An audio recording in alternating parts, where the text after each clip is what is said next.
Hi, good evening, everybody. And this is my full name is Dr. Naganath Narasimhan Prem. I'm actually an elder care specialist and a consultant of geriatric medicine at Jaslok Hospital in Mumbai. I was earlier at AIIMS in New Delhi, and I'm here to Mumbai. Of course, it's very unique. Last year, we have been battling a pandemic since last year, and he said, Vikas asked me one word, and the word is chaos. I think there is utter chaos. The reason being, there are a lot of factors by which we have been led to this. Uh, the biggest thing I would still feel is the most disciplined throughout this particular time have actually been the older adults. From the day one, we told them that they should stay at home. So most of them did stay safe. Unfortunately, a lot of them ended up getting up purely because a lot of people had to either come when things when the things opened up. They had to actually come, maybe repair certain things, maybe even the as small as even the AC. So maybe they got it in. So we don't really know how. So a lot of older adults got affected. But the second wave is slightly different. It's not only the older adults which have been affected, it's actually even the younger generation. The kids were not at all affected last year. So that's another different story this time. So when what happens is when in a population pyramid, you actually see extremes. You see the older adults, you see the middle-aged, young, and then you see the very young. Now, when everybody starts getting affected, then things go into sort of a chaos mode. Older adults were always vulnerable more as compared to others. That's why you should still take care. So I would like to re-emphasize, as far as now is concerned, you might see that the beds are short. I mean, COVID is gone over the roof. The numbers are even much more than last year. Things don't change. You still have to take care of your health. That was the same thing you had to do the last year, the same thing you had to do the year before. Optimizing your health, whether it's a physical or the mental aspect, is most important. So, and how? By just taking care of your medicines. If you're already having diseases, take care of that. You have a, I mean, I'm very sure there are a lot of questions of the, we always say V for victory, V for vaccine. So a lot of question about the vaccine. That is just another shot in your arm, and it is actually a shot, not, no pun intended. So because it is going to help your immunity. So work on things that you can. The lockdown is not in your hand. The wave going up and down is not in your hand. All we can do at this time is try to spread the fact that we have to stop the spread of the virus. Spread the message, not the virus. That is what I would like to emphasize. Please take the precautions which have not changed. You still have to wear your mask. You still have to wear, you have to maintain that 1 meter distancing, 6 feet, and you also have to do hand sanitizing. Luckily, in Indian culture in general, hand washing was always there, so we were already doing it, but the emphasis is more purely because we have had found out that viruses, actually the COVID virus does not, is much more, we become more immune comparatively when we are not, I mean, or we are keeping it ourselves at a lesser risk. Older adults specifically, remember, you touch a lot of things you don't realize you touch. Your spectacles, your hearing aids, your walking aids, if you're actually using, so even those should be cleaned. So we tend to obviously sort of forget that as well. So remember, the basics haven't changed. The most important thing I would want you to do is to draw inspiration from your own life. You have actually lived it more than most of us here. Is you have overcome a lot of obstacles, so you will overcome this as well. I mean, the biggest boost that we have, there was an elderly lady who saw the last pandemic as well, the Spanish flu. Unfortunately, she was alive to see another pandemic, but she's alive to see it and she survived it as well. So I would say we as a team, I mean, even at Khayal and even as a medical team, will want to guide you and take care of you through this. But ultimately, it's you that you have to optimize your health in whatever way possible. So keep doing that. I mean, that's the basic information I'd like to start with, and then of course we are going to do a lot of brainstorming now, so we can get into the questions whenever you're ready. Dr. Prem, first of all, after listening to what you have just to tell us, is it because that we let our guard down? Is that the reason that we are facing this second wave? I think to a great extent, what happened, it was quite funny. The reason being, the vaccination was actually given to frontline workers, so it started with all of us, and also people taking care of various things, whether it's paramedicals, whether it's police officers, whether it's the army, all people first with the front line. Then it was given to the older adults. But the people who are freely moving without masks were the between 18 to 45. So I didn't get it. So how did they get the strength thinking that everybody else has been vaccinated, so we are all okay? I mean, it was just irresponsible behavior by a huge section of the society in which, I mean, there have been reports of bars overflowing, pubs overflowing with no whatsoever distance maintaining. I mean, whatever they were trying to make their money, but we are the public. We have to use more of our head. So we didn't do. So at that particular time, I think vaccination coming just something which people didn't realize that it's not ending things. So I've always tried to emphasize to all age groups that it doesn't end anything. It only gives an opportunity to fight the virus better. So I think we definitely let our guard down, and a lot of, maybe I don't want to get into any political anecdotes here because this is not for. But a lot of times what happened is maybe we tried to unlock a bit more earlier than maybe we should have. Maybe we should have just waited for the vaccination to at least finish to some population. Now we are stuck in a way. Now we have two problems: not being able to vaccinate a lot of people, at the same time the wave going over the roof, and these same people have to go to the hospitals where the COVID is also there. Because so then what? And the biggest thing that I actually felt was irresponsible was the lines for the vaccination. Everybody was going to get it, but the rush was just so much. People have ended up getting in the waiting also. So that is, I mean, people have developed afterwards and then unfortunately blamed the vaccine, because I have already got the vaccine. How did I get COVID? Maine to kal hi liya vaccine. So that's not the way it works. So yes, we let our guard down in a lot of levels. And that's why we keep telling people, as a healthcare worker, you must have seen a lot of people telling and maybe even pleading to people, please try to not get out of your home if it's not needed. Try to stay safe, because the burden that it takes on the healthcare system is, once it collapses, then it is total anarchy and chaos, and that will become very difficult to handle. There are a lot of people who wanted to know what is the effectivity of the new vaccines. Like you just said, people assume that the moment they take the vaccine, they are safe from the virus. Can you just give us a brief explanation on how the vaccine works against the virus? Yeah, just to add on what you said, what older adults should also do. Another thing is the social component. It is social distancing. It is not social isolation. So try to keep yourself connected to people. And the biggest silver lining of the pandemic is more and more older adults, directly or indirectly. By indirectly, I mean their children helping them to get on technology, or directly they have got into technology and they have actually embraced it. So that is very important, because a lot of people have got a lot of mental issues unearthed, which they never had. Fit elderly people. And another thing I would like to tell them is, don't get frustrated if you are very active or doing a lot of exercise and you're not able to do it at home. If your home is not very big, try to walk around in your home. Maybe if you're taking 10 rounds of the park, you take 30 rounds, you just take 30 flat front back at home. If you just can't be sedentary, if you be sedentary, your health gets worse, you have more chance that you'll actually get COVID. So that is something everybody should keep into mind. And as far as vaccination is concerned, now that is one of the most important things. It doesn't guarantee you protection permanently against COVID, that you will not get it. Even if you get the vaccine, or after both the doses are over, it takes the body let me just explain. When the vaccine goes, your body is actually producing antibodies. So if it's Covishield, it's basically a live vaccine with a simian. It's basically a chimpanzee, something which is created in the chimpanzee and then put it into us, and then the body sees that, creates antibodies against, and is all set if COVID attacks. Covaxin is basically a dead COVID-19 virus only, which has been put along with some adjuvants, which basically spikes up the vaccine.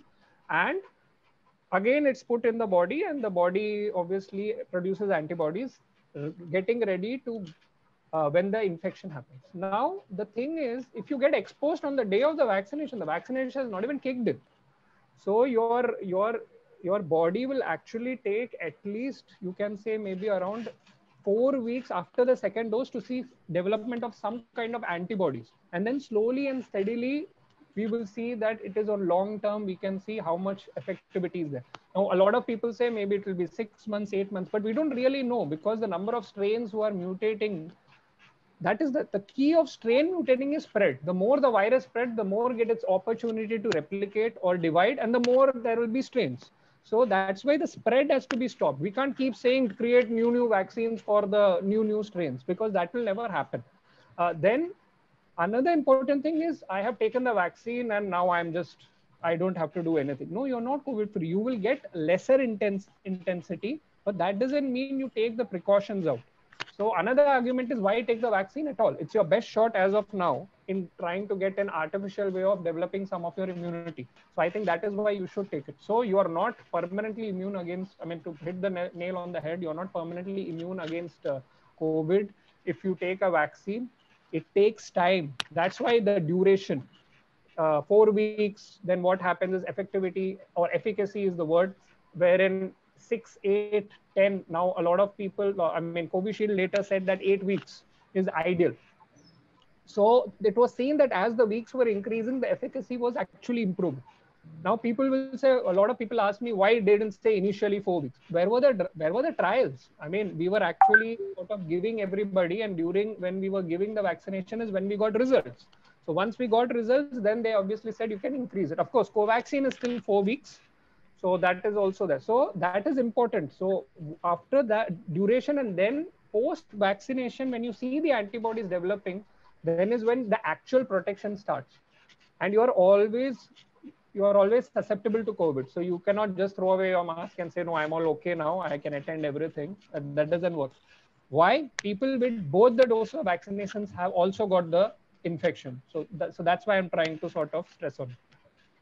What if in a case that I've already taken my first shot and I'm not able to take my second shot, and they've told me to wait for 4 weeks, and for some reason I've not been able to go to the hospital in the next 4 weeks. Is it okay to go a little while after that? See, as far as Covishield is concerned, you can the trials have been done as much as 12 weeks as well. So that should not be a problem. But Covaxin, they have been pretty strict saying that 4 weeks is fine. So people have asked me, there is a delay of 2-3 days. No, that's not going to make much of a difference. Of course, if a delay is something like 1 month or 2 months, then it might be actually sort of be a difficult thing. Not everybody is doing that. We might experience that now. The reason being people have taken the first shot. Now the infection has increased, so people are more worried of actually going. Then the government also saying that from May 1st, I don't know, there is no official word, so I don't really know, that only 18 to 45 will be given, number of doses will be much lesser, and all those controversies have been created, worrying the people even more. So then what happens to my second dose? So if the lapse increases, then of course we have to see trials with that who has taken it later. Usually when you have a regimen of vaccination doses, any dose, if you go too much, then the effectivity decreases, and sometimes you have to take the vaccine again in both the doses. But it's not very clear whether that has to be done here. Till 12 weeks, it has been tested as far as Covishield is concerned. Covaxin is very clear in saying it is 4 weeks. So it will be a very dicey situation for an older adult to be in which the 4 weeks have gone. Maybe 5, 6 might still be okay. But I'm not very sure if it goes to around 8 weeks, 1 month, 2 months, then what exactly happens? Because there has hardly been a case of that documented. But more and more people are documented that way. Yeah. So it's like it's a wait and watch game. I mean, but if you need to go ahead and take your vaccine, you don't need to hesitate. If it's available, please go and take it. Yeah, if it's available, and in this day and age, I will just tell you, if you have already taken it the first dose, you're waiting for the second dose, just wait and watch if the stocks are there in the particular hospital you're going, because already you will be risking to an extent to go there as well. Exposure. So the exposure you should be there, and please wear your masks and make sure that you are maintaining social distancing and telling others as well, because that is very, very important. I also have a question here that in case someone has already got COVID-19, they've already got an episode of COVID-19 and they have recovered from it, then can they take the vaccine now, or they cannot take the vaccine, or there's a certain waiting period for that? Yeah, there is a certain period, 6 to 8 weeks after the infection only you can take the vaccination after recovery. That is number one. Number two, getting the infection doesn't make you, again, the Hindi word is amar. You don't get immune to the particular COVID again once you have got it. No, you're still susceptible because reinfections are there. And you need to take your vaccination as well, because your antibodies will only last you maybe around 2 months. 6 to 8 weeks, or maybe in some cases they are saying even 6 months. But Right. that doesn't happen. So once you recover 6 to 8 weeks after that, you are ready to take the vaccination, and then you need to take a vaccination for sure. So with COVID, it doesn't mean you get immune. You need to still take the vaccination. Remember that. Okay, fine. So now I'll just take a couple of questions that we have on the chat. Uh, we have a question by Sylvia Vaz. She's asking, is the COVID vaccine airborne, and do our eyes need to be covered? And also, it's a two-part question. The second part is that does it leave a patch on our lungs like TB? And okay, there's another question that why don't physicians recommend to continue with vitamin B and C? Yes, to be very frank, I'll just answer it part by part. COVID-19 has been told to be airborne. By airborne, it is not that it is just floating everywhere in the air and whatever you breathe, it will get to you. No. If a person is in a closed room and the COVID-19 patient is there, or there has been exposure, and that particular person coughs, sneezes, so the droplets remain.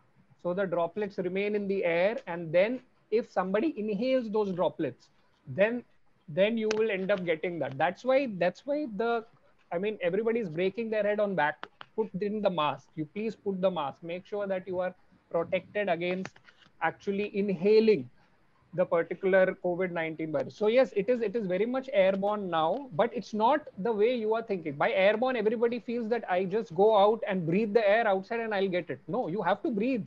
If you don't breathe, anyways, you have no chance to survive. That is one. Then secondly, the COVID affects the lungs to a great extent. Not only a patch, it actually involves multiple lobes of the lungs. And it can be really, really debilitating. That's why the lung rehabilitation, that is respiratory exercises and all, are very important even after recovery. So post-COVID rehabilitation is very, very important. So lungs are affected. And as far as I am concerned, I definitely prescribe vitamin C and to an extent vitamin B as well. See, vitamins are only going to boost your immunity. They are not going to cure the disease. Remember that. And vitamins is something you always had to take. Fruits, vegetables give you a lot of vitamins, minerals, which build up your immunity. It's not acting against the disease. It is actually making you stronger to fight the disease. That's the difference between both the things, and a significant one. Now, when you ask about masks, there's another controversy here, that what type of mask should we wear? Should we wear double mask, or the cloth mask? Is it good enough for us? Yeah, see, as far as the cloth mask is concerned, in a very, in a health kind of a place, it is absolutely useless. It doesn't work when you're in the hospital. It is totally useless. That's why whenever who comes in our hospital also, or any hospital, they are actually given a 3-ply. A surgical mask is good enough. It has got, basically, it's the permeability. So it has almost got around 80 to 85 permeability is not there. The best mask is of course the N95, which we usually wear. So if you see, this is the N95 mask. So this is the one which has the best sort of permeability, which will not impermeability, which is there. Then this is of course the 3-ply mask. Now the 3-ply mask is again the better one. Now there is another thing which is actually, and this of course, this is a nice Punisher symbol. This of course is basically a cloth mask. So as far as now is concerned, you can wear, see, wearing one mask itself becomes very difficult for most older adults. Let me be very frank. But if you have to pick a choice, then the 3-ply mask is the best. If you actually want to wear a double mask, then try to first wear, I think you have to wear the 3-ply one. So you wear the 3-ply one. Ideally try to wear it with these ones, because there are also the ones which actually are like ribbons, but then they become difficult. It can be either too tight, too loose. And then you need to just press here so that there is. So now the key with a 3-ply mask also, if there is a gap here, if there is a gap here, if there is a gap here, no use. That is one. And then double masking is usually, you can actually wear a cloth mask on top of this. So then that will actually help in a better sort of permeability. Now, it is supposed to cover your nose. It is not a chin mask. Let me be very clear. I've seen most people, oh, maine mask pehna hai. This is the way it is. It's not. this is also equally wrong. It has to be like this, tightened, make sure that there is no actual loss here. Never make sure that your masks are not wet. If your masks are wet, they're as good as the permeability becomes increased and it is as good as bad. Now, in an N95, if I actually have to show you how you have to wear it, an N95 is the most uncomfortable one. So you can imagine that we actually wear it sometimes for, I mean, all the health workers are wearing it for at least 8 to 12 hours and trying to breathe into it. So this is what it is, along with the PP suit, which is also quite difficult to wear. So this has no permeability. So this is around 90 to 95% good. It will be as uncomfortable for a normal person, but this is the most effective. So if you actually have somebody COVID positive at home and you're taking care of them, so I would recommend to wear this mask at least for those days. But it is not easily available, and it is sometimes it can be very expensive, but ideally cloth plus this should be fine. Another thing which is very important, very simple way that you can know like how the best mask is. If you try to blow a candle through an N95, nothing is going to happen. Correct. You try to blow a candle through a 3-ply also, there might be a bit. If you try to blow a candle through the cloth, there will be clear. I think I can, actually the candle might actually diffuse as well. So that very clearly shows which is the best. So only thing is cloth mask, most people think that you need to, obviously it's easier because you can reuse. So I think the best way, midway out of it, is try to use 3-ply mask along with the cloth mask on top, so that there is better protection, especially because the wave is too high and it's sort of airborne. So that might give you best protection. How long can we wear a mask? Does it also affect the amount of carbon dioxide that we are taking? And after how many uses can we, throw the mask out, or we can wash it and use it again? Is it possible to do that? 3-ply mask and N95 you can't wash again. Okay. People said there are reusable N95s also, but really it doesn't work that way. You can reuse not by washing, you can reuse by giving it a gap. You can maybe reuse it once in 5 days, things like that. But you can't wash it and reuse it. That is definitely can't. Cloth you can wash. 3-ply is also useless once you wash it.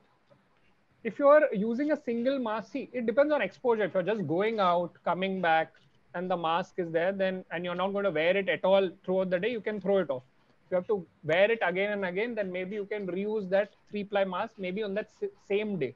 Now, number of hours, as far as the CO2 thing and all is concerned, people with breathing difficulty and people with asthma and all that, remember, not wearing the mask is going to be more risky than actually wearing the mask. So that is something. And I have worn the N95 for quite a bit of while. I don't think my CO2 levels have increased. So I think that should be enough thing to say that it can be worn for long hours.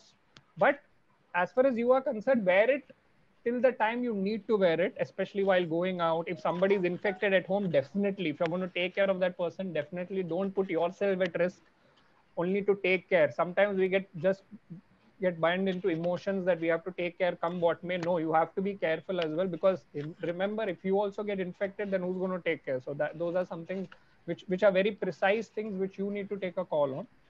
But there is no specific hours that you need to wear it. It is basically on need to know basis wherein you need to wear it, but make sure you wear it properly, just as I showed you. I mean, if you're wearing it in other ways, it's just absolutely useless. It's like just wasting everybody. I mean, it's to an extent irresponsibility that you are wearing it in the wrong place, wrong way.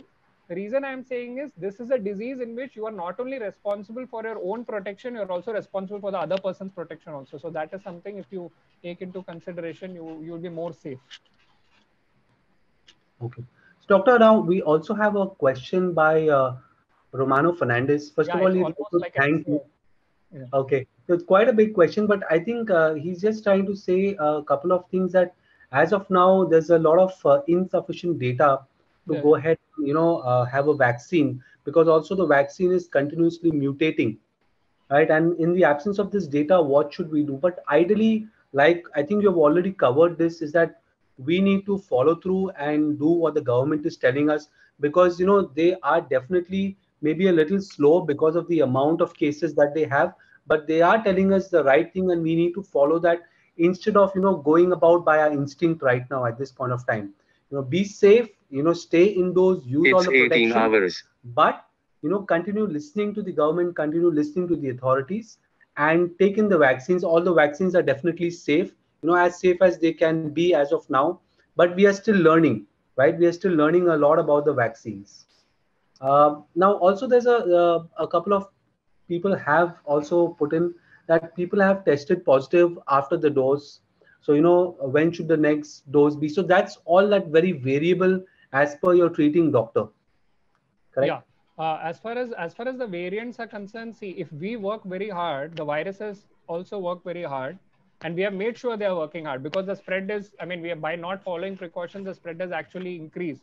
So if you say this vaccine will take care of the variants, yes, Covaxin has openly told that it takes care. Covishield also has told to an extent it takes care. And there is also a new vaccine which is under development, which is very good with all variants. But the point is, if we don't spread the variant, by the time that comes to public, it might not cover the variants at all. Now, as far as the drugs are concerned, see, none of the drugs are curing. We have to know, curing COVID-19. They only decrease the viral load. Studies have been shown, as far as remdesivir is there, WHO has told it doesn't have any effect at all as far as treating the disease is concerned, but it is decreasing the viral load. We have seen people improving with that. Even with tocilizumab, it is the same thing. Then things like ivermectin, doxycycline, these are all things which reduce the viral load. So it gives us a better chance in the fact that we can take care of the comorbidities and everything else. And at the same time, we are fighting with a viral load which is much lesser as compared to the normal particular this. Then, of course, just to add another question by him as well is Romano. that, yeah, Romano, that basically it's observed that few patients suddenly deteriorate. Yes, they do. That's why I'm saying that this is very much. We have been fighting TB for years together. People still die of TB. It's a leading killer. Cancer for years together, it's still a leading killer. COVID-19, we know only for 2 years. We are still knowing it's a new baby.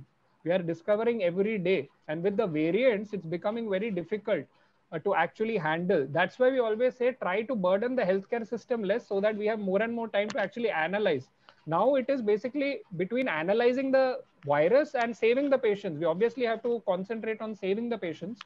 Then it has been seen people who actually are old, multiple comorbidities, having a lot of disease processes already, have a greater chance of actually having more fatalities as compared to people who are much, much more fitter. Nowadays, unfortunately, the new variant, what has been seen is suddenly even a lot of people are going into oxygen requirement too quick. That's why there's such shortage. We are not actually able to provide oxygen as well. A lot of people have severe post-COVID complications also, like permanent lung scarring. So the breathing is affected. It also affects the heart to an extent, the brain to an extent. So I would say to these patients, to prevent reinfection, you actually have to continue follow the precautions, concentrate on your health, continue to take care of your comorbidities, because building your immunity continuously is the only way to make sure you don't get reinfected. I mean, you will always be susceptible, but at the same time, for a few months, you will not be susceptible to COVID because your body has developed antibodies. But that doesn't mean you forget about your diseases. People have concentrated so much on COVID-19 and the fear of getting it, that they have forgotten about the fact that they can actually be more susceptible to COVID if they don't take care of their diseases. So I will want to tell, that's the way you should try to concentrate. Try to concentrate on your diseases. Okay. Thank you for that, Doctor. We also have a couple of questions that have come on Facebook Live. So there's a question that what is the saturation at which somebody should get hospitalized, when their saturation drops below 90, or they should rush to the hospital at that point of time? And something can be done to increase the oxygen saturation at home? Yeah, see, basically mild, moderate, and severe is how the diseases have been divided into. So if your saturation is maintained, then you will come in only in mild. But if your respiratory rate is increased, it becomes a lot. Then your saturation gets dropping below 94. Then you come into the moderate category. Now it also depends on what your disease profile is, how many diseases you have. So you shouldn't just wait for the fact that it goes below 94 and the other disease profile. So if it is anything less than 94, you should sort of keep looking for a hospitalization. If it improves and nothing is needed, then it's fine. But if if it is not improving, and then there will be a sudden fall, and there will be no sort of way, you will have to be get admitted, and there will be no way out for you. Another important thing is, how do you take care of it at home? Yes, oxygen cylinders and oxygen concentrators. Now, oxygen concentrators are basically, they have to be charged. They are from a machine in which they will be maybe able to give you around 4 to 5 hours proper. Then they have to be charged again. They are not, they are going to help you just maintain yourself. They are not going to help you on a long term basis, whereas oxygen cylinders are the ones which will actually proper oxygen, high flow oxygen, which you will get, and that will be able to hold the fort. But if you're going into the moderate to severe disease, and moderate and severe, then maybe you might need admission, purely because you might need IV drugs, and you might need other things which you will have to tackle. So then it might actually be better to get admitted. But don't wait till 90. I mean, 90 is just too low. You can't wait till actually that falling. And a lot of people are trying to set up maybe even high care units at home also, because there's no choice. So a lot of enterprises are helping in that also. So if you don't get a bed, at least for that particular time, try to get it an equivalent setup at home. Of course, it's not like hospital. That's why it's known as hospital at home. And you can set that up, make sure that that particular period is improved. If they improve at home, well and good, you don't need a bed. But if they don't, then you can always wait for, because that period of waiting is also important. There is no guarantee that you will get a bed immediately these days, because of the obvious crunch which is happening, and the burden which has increased on the health system. Okay.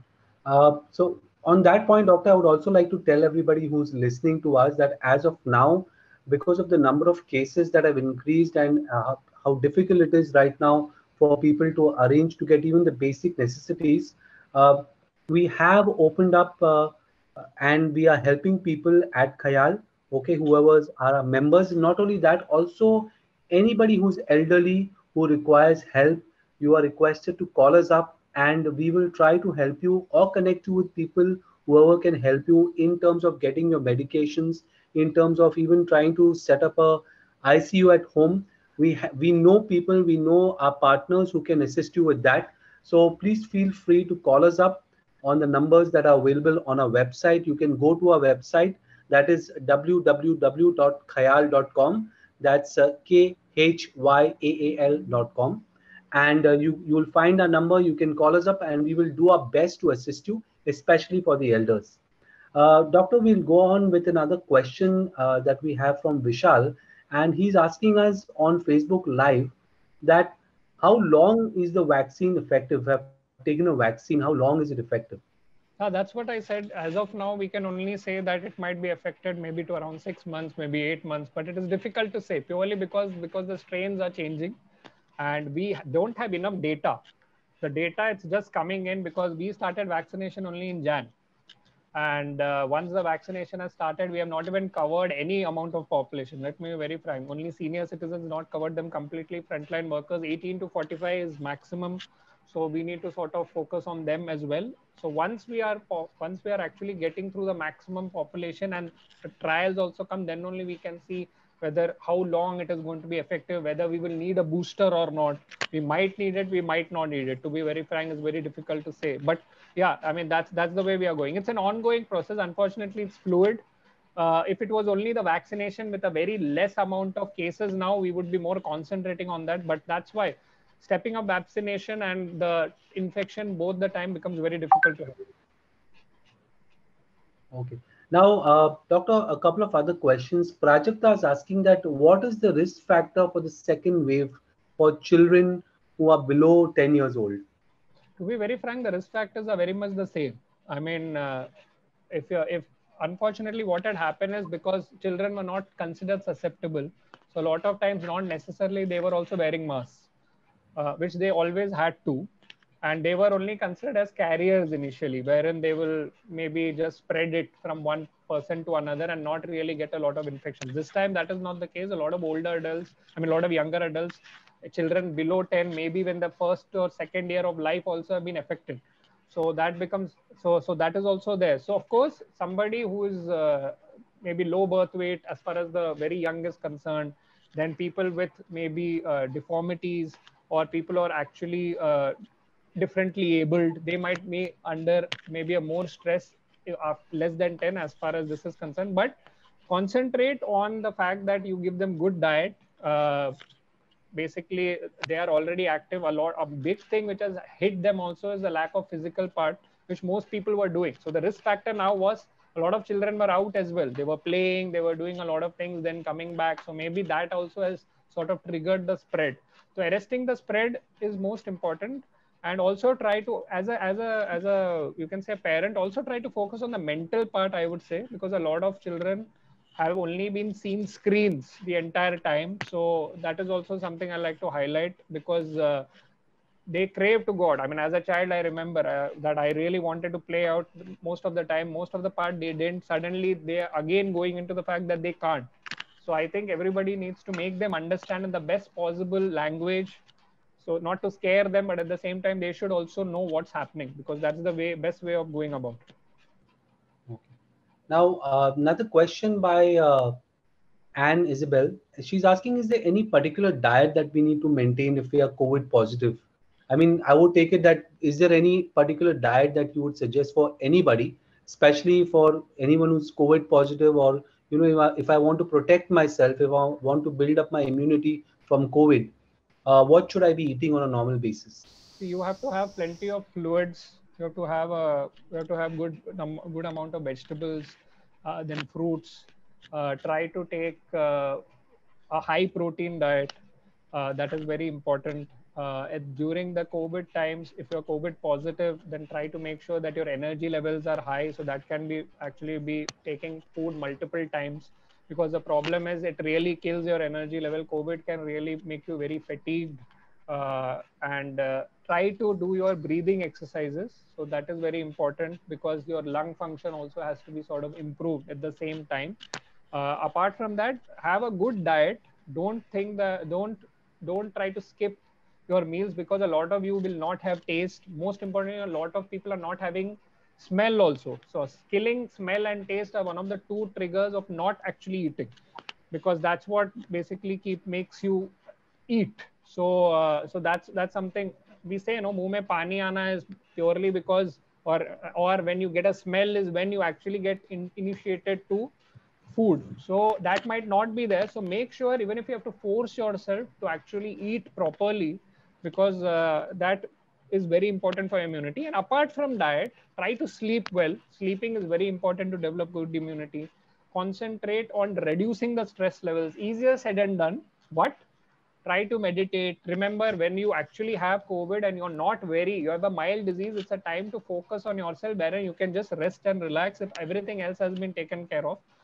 So please try to do that. Try to rejuvenate. Don't try to rush into physical exercise immediately after recovering. Also, there have been a lot of cases where people have just got very tired and not been able to do a lot of things after that. So give yourself a time, even after those 14 days of quarantine, or after that, give yourself at least 7 to 10 days, so that you actually recover out of it, get yourself built completely, and then rush yourself into any amount of physical work. That is something which I would like to advise, because most people think nahi abhi sab theek ho gaya and you can just start doing everything, and then fatigue hits them very badly, and then it becomes very difficult for them. There's another question by Sylvia. She's asking why animals don't get COVID and only why humans get COVID. Well, I think it's a very simple answer. I'm sure you have an answer for her. I think as far as animals are concerned, it's not that they didn't get COVID. If I have to say, the origins of the virus has been told to be from bats only, but they have been more of carriers. So they have actually given it off. I mean, let me be very frank, there's just so much of controversy as far as the origins are concerned. I can't even really say where it has originated. But most viruses have actually come from the fact that they reach from an animal module to the human one. Then another thing is, there are vaccines for animals. It has been developed by Russia. It's a news which I have read, because to make sure that they actually get immune. Another thing is, most of the times, if you really see, there has not been that transmission which has happened from human to them, has hardly ever happened. It usually happens the other way. Whether it's rabies, also it's from dogs to humans.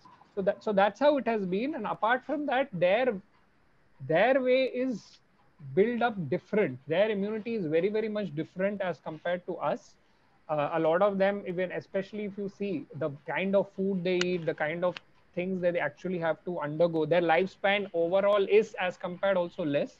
So they get less affected as compared to us. Another thing, I think there's a continuation to it. So it's about checking temperature. How should we check our temperature at home? See, usually there are two ways. Either you put it in your mouth or you put it in your under your armpit. The most actual temperature which is right is actually the rectal temperature. To be very frank, that is the temperature which is considered to be the right one. But that is not something you can take yourself, and it is not usually taken always because of the tedious nature of taking the temperature. So this is fine, and usually digital ones are used wherein you actually wait for the temperature to come and then it sort of knows, because the thermometer ones which has mercury is not even, I mean, mercury is something which is very much banned. Even blood pressure instruments are not having mercury these days because it causes poisoning. It's not really sort of good for humans anyways. So that should be fine. But if you're having COVID and you have to measure temperature, at least measure it 2 to 3 times, or when you feel you need to. Saturation, the same. You have to actually make a diary and make sure that you see if there is any fall, because monitoring is as important. And if you're not able to do it, there are a lot of home monitoring things that even Justlook sort of offers it, wherein you are taken care during the COVID care. If there is anything, of course, it will be escalated for an admission. If not, then your blood pressure, your temperature, your respiratory rate is continuously measured, and it can be digitally monitored. I mean, technology has really reached its heights where remote monitoring has really helped us in COVID, because that's the way we are able to take care of people at home. So that is another thing you should sort of consider if you feel, especially older adults who might or might not get worse. That is another consideration for you should take for remote monitoring. Another question by Mervyn Lobo, that is it better or is recommended to do the RT-PCR or antigen test before taking the first dose of the vaccine? I think if you're not going to travel, or if you're not, it's not very mandatory for your work, there is no real use of you doing the RT-PCR or the antigen test. Because if you don't have symptoms and the antigen comes positive, that doesn't mean you actually have COVID. If you have symptoms and it comes positive, then yes. If you have symptoms and the antigen comes negative, it does not rule out COVID. So you have to do an RT-PCR anyways. If you do an RT-PCR, you are COVID positive, then you can't take the vaccine. So how is it actually helping you to take the vaccine? No, it doesn't. So it's better that it's not mandatory. So there's no real use to get yourself tested unless if you have symptoms, if you feel there is an infection, then definitely do the RT-PCR and don't take the vaccine. Purely because if you are having any infection, you can't take any vaccine because your immunity is lower and the vaccine will not help you in any ways. It might actually have a reaction. Okay. All right. So, doctor, also in case, is there anyone who should not take the vaccine? Maybe if somebody's got some allergic reactions or they have a compromised immune system, or you have any morbidities that is there in your body already. So should you not take the vaccine? Is it everyone should take the vaccine? As of now, it's very clear that vaccines are anyways not given in pregnant female. No vaccine is given. Because in pregnancy again, they are also susceptible to COVID-19 much more as compared to older adults. The child is naturally protected because of the mother's immunity. So that is something which is going directly through the basic birth of the child. Now, people who are immunocompromised, especially like people who are renal transplant, liver transplant, all of them are taking, because they are also more susceptible. So there is no guideline saying you can't take. People who are actually having cancer, even they are being told to take it. Then people with diabetes, hypertension, dyslipidemia, having multiple comorbidities, even they are taking. So there is no contraindication. However, if you have had allergic reaction to any vaccine in the past, if you have any bleeding disorder in the past, if you have had any proper reaction, then don't take it. If you are allergic to cold and dust, that does not make you an exclusion, because a lot of people have just in their things thought, no, I have asthma, I'm allergic to change in season, cold, so how will I actually take the vaccine? No, you should take the vaccine because you are to an extent more susceptible. But make sure that you take the vaccine in most cases. But if you have had a reaction to it, don't forget it. And don't forget disclosing the fact that you actually had a reaction just for the sake of it, or this is the only thing. Because then anaphylaxis, which we call, if you have a side effect to the vaccination, that's why people are made to wait 30 minutes post the vaccination at every vaccination center, because we need to see the immediate reaction, whether there is any anaphylaxis or not. So that's why you have to be very, very careful. If you have had in a history, then be very clear that you have had it. Then you don't take it. If you have been allergic to any component of the vaccine in the past. Okay. Well, I hope we haven't missed any questions, but in case we have missed those questions and we have not answered them, you can go ahead and put them back in the chat. There's another question here by Raisa. She's asking that, what if you still test positive after 15 days from the first test? That is assuming that you are COVID positive. What could be the reason and any additional precautions to be taken? No, there are no additional precautions. The precautions will be same. It just shows that the virus has really not left your body yet.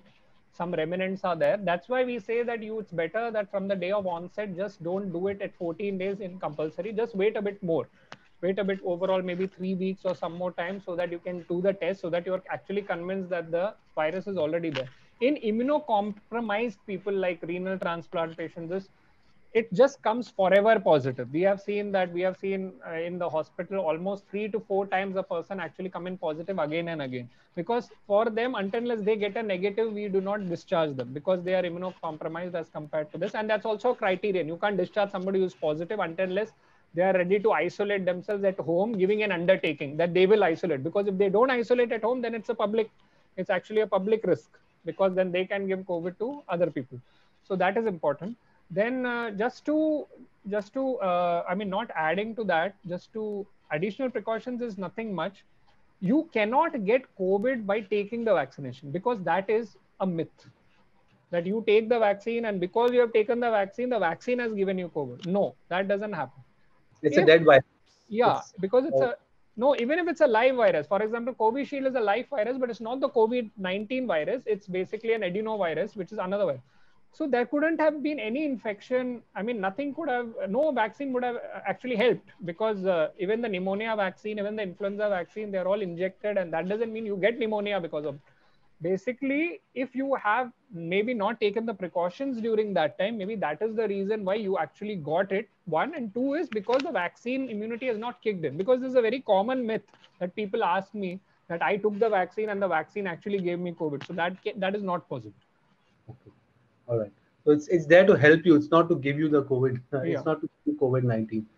So Prachi is asking that if I have to go and take Covaxin as my first shot, can I take Covishield as my second shot? So no trial showing, only one report I have seen, but I don't think that has been validated properly. So unless there are official guidelines, I don't. And very basic, to be very frank, you can't create a cocktail of vaccines. Second is one is a live one is a dead one. So by mechanism itself, it doesn't work out. Chinmay also has a question here. Is that one of my known person is showing all her symptoms of COVID-19 second wave, including low oxygen level after she went to office for a week and she happened to test COVID negative. And she's suspected to be a carrier, as a 10-year-old daughter got positive even after staying back at home. Yeah, so it's a very important question. The reason I'm saying is the new variant is actually not necessarily coming positive in RT-PCR. And if the person has symptoms and coming negative, then that you should still consider maybe doing a CT, a chest CT, to see, because we are finding out a CT is showing all the changes which are there in COVID and the person is negative, and then try to repeat your test, and then it is coming as positive. So as they say, this variant has been playing a lot of tricks with us as well. So it has been missed. If you're necessarily coming negative, you have the symptoms, make sure that you try to repeat your RT-PCR maybe after 3 days, and then also try to do an HRCT just to see if there are changes. Because in this case, what has actually happened is basically, unfortunately, the child got it, maybe her being positive as well, or maybe she was already exposed. The child was already exposed. So it is very difficult to say just because they didn't sort of do it, that's why it didn't happen. Okay. Also, there's a question by Aster Lobo. She's asking, what is the significance of the CRP test in COVID-19? Is it recommended to do the test prior to getting vaccinated? If yes, is it beneficial for any particular vulnerable group of people? No, not really. CRP is just known as C-reactive protein. C-reactive protein is something known as an acute phase reactant. By an acute phase reactant means if that is elevated, that I know that there is an infection or an inflammation in the body. So it is usually a marker for us which we sort of document. For example, if admission, if your CRP is 50, and then 3 days afterwards I'm monitoring you and it is reducing to 20, I'm happy. I know that your infection is actually reacting. But if it is getting to 100, increasing more, then I'm worried and I actually want to escalate things in you and trying to maybe change the treatment modalities. And so it's basically only a marker of infection. It can be elevated in a lot of things. It's not necessarily pertaining to COVID. So no, it is not really mandatory and it will not help you in any way. Okay. And we've almost come to the end of the webinar now. It's been an hour, and Dr. Prem has been, giving us so much of information about it. So I would really like to thank Dr. Prem for taking out this time out of his busy schedule. We'll just take about one or two questions more. For the last question, Dr. Prem, we have Sylvia again, and she's waiting for the Pfizer vaccine to come to India. So should she be waiting for the vaccine or just take whatever vaccine that's available? I think, to be very frank, Pfizer was rejected once already. So I don't know whether it's going to come. Sputnik apparently has got clearance. But to be very frank, these are all news items unless the government officially tells us that this has been validated and we are giving it for public use.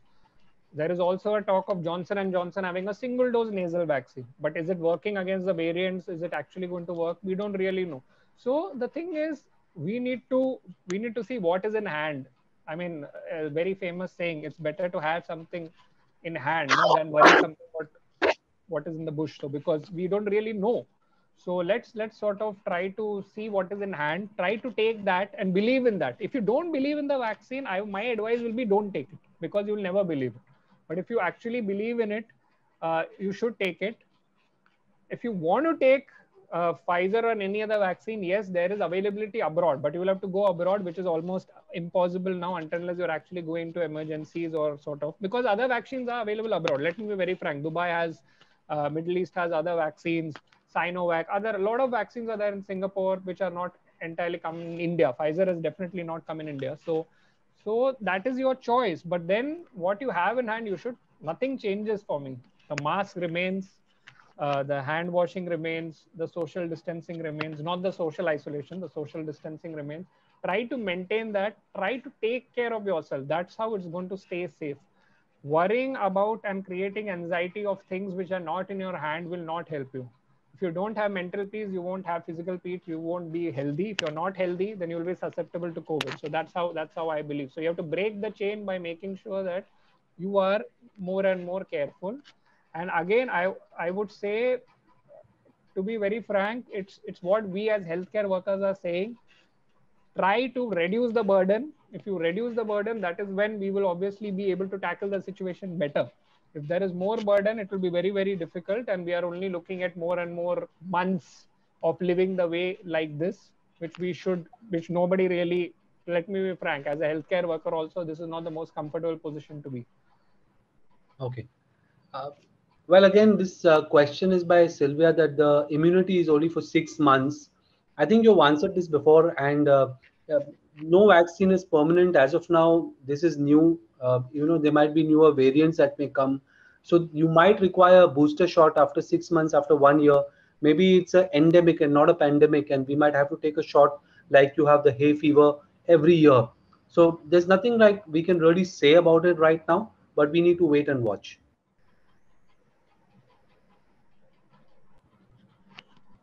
I think I'm most importantly stay calm. That is something which is I think I would like to tell everybody, because calmness makes us take good decisions, and once you take good decisions, you're obviously sort of going to have a better future. And I would say get inspiration from your own life. I mean, let me be telling you, all are very experienced. You have seen personal tragedies, maybe financial issues, even work issues. So try to focus on the fact that you have overcome all of that. So this time you'll be able to overcome. But if you need help, please reach out. That's what we are trying to say. Even I'm very sure even at Khayal, that is the sort of the motto. Please reach out so that we are able to help you in any way possible in trying to tide over the wave. Let me be very frank. Everybody, including the health system, is working really hard to actually fight it out. But we should do our bit as people, as common people, as people who are actually in the public, should also take up responsibility in actually taking the precautions so that we are able to fight it better. We all are in this fight. Don't believe that we are the ones only who are fighting as frontline workers. We all are, because the more precautions you take, the lesser work we have. The lesser work we have, the more we are going away from the virus. How long do you think, we should expect the second wave to last? Is there going to be a respite, or there's nothing that we can? I mean, the last time we had a bit of respite, we took it too lightly. So I think as of now, let us live it in a day. To be very frank, it's just day-to-day basis as of now, because the cases are only increasing. Initially, we thought maybe it will end by 2021, but I don't really see it that way. See, the problem is we need to not think about the second wave only. We need to think about preventing the third wave. So that starts now. If we keep battling waves, then it will keep happening, because we didn't learn from the West. They had waves, and I mean, Israel is the only country proudly saying, as of now, that they are COVID free. I mean, till anybody travels there for sure. But I mean, let's see. To be very frank, everybody has to be a part of take the precautions, and hopefully by 2022 we are in a better position. That is the only thing I can say as of now, and maybe we can meet in person rather than only in video. So let's see. It's just, I mean, we have to be patient. We need to do our battles, and you need to do yours. So, but remember, everybody has to support each other. That's the only way we are going to sort of end the pandemic. Okay. Dr. Prem, it was real great having you here this evening and dispelling so many of our doubts, and on this question and answer session, that you were able to, give us so much of information about COVID-19, the second wave especially. And this is going to be very important for all our elders. As you know, Khayal is a age tech and elder care startup wherein we try to take care of all the elders who are living alone.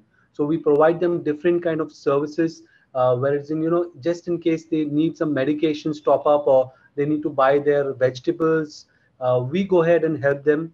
We go ahead and also try to make them a little bit more literate in terms of using technology, and also in terms of emotional care. So if you're feeling a little anxious, and if you're feeling a bit scared, like Dr. Prem has just said, this is the time where you need to go ahead and do everything that has been told in the basics. Wash your hands, keep your social distancing, wear your mask, and also keep your mental health to the best way possible, right? Thank you so much, Dr. Prem. We have tried our best to answer all the questions. In case you have some more questions, you can definitely get in touch with Dr. Prem or with me.